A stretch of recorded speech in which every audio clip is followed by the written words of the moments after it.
Don't let the past be the rock which holds you back. Now, a belief is just a thought you keep thinking over and over again. So then that begins to diminish the possibility.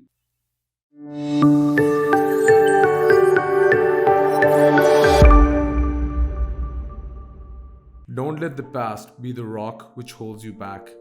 Most of our thoughts and feelings come from our past experiences. They come from memorizing. In fact, your brain is organized to reflect everything you know in your life. Your brain is a record of all the things you've learned and experienced. The brain, it's an artifact, and when you have an experience, when you're in the midst of an experience, all of your five senses plug you into the external environment. And as your brain is processing all of this vital sensory data, all that information rushes back to the brain. The emotional aspect helps us remember the events, so we learn something new intellectually, and when we do that, it also causes networks of neurons to form.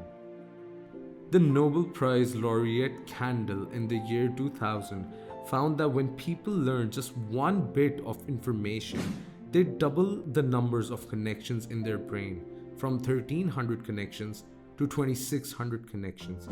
So if they didn't review that information or repeated the connections approving the part, so we know that learning semantic information begins to organize circuitry in the brain, and experiences enrich the brain.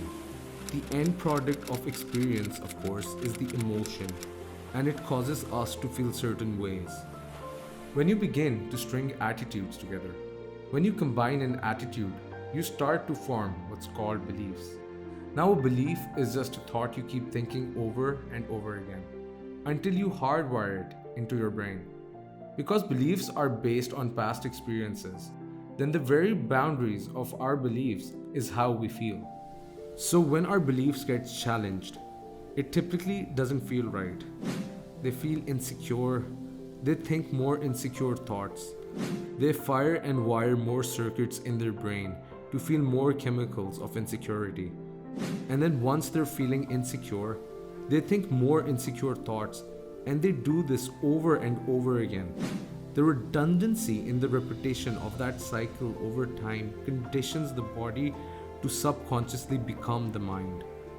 Once the body becomes the mind, that's called a habit.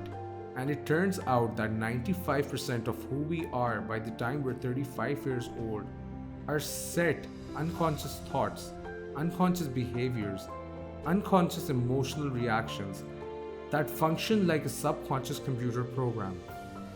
The cycle of thinking and feeling over time creates a subconscious state of being.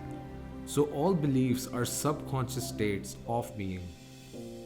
We have beliefs about God, about spirituality, about health, about relationships, about love.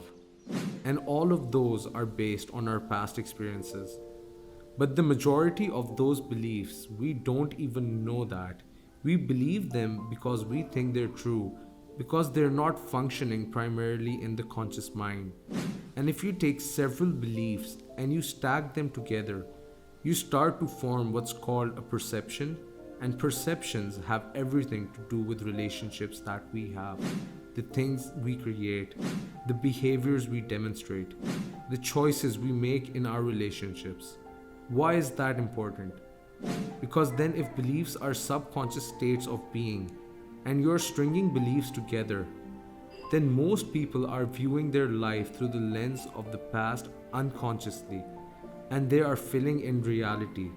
They're seeing reality. They're filling it in from their past memory.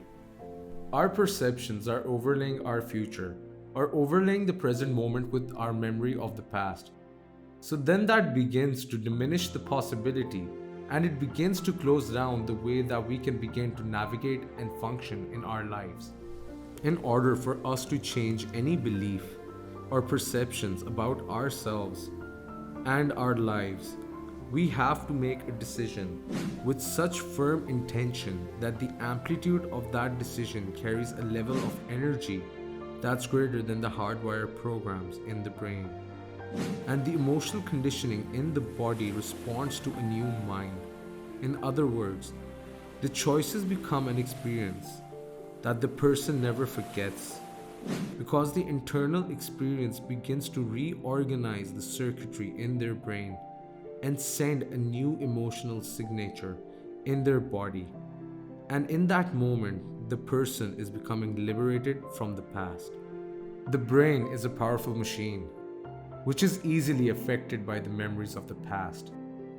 And if a person lets that emotion stay strong in the brain, they will be limiting themselves from a possibility of a greater future.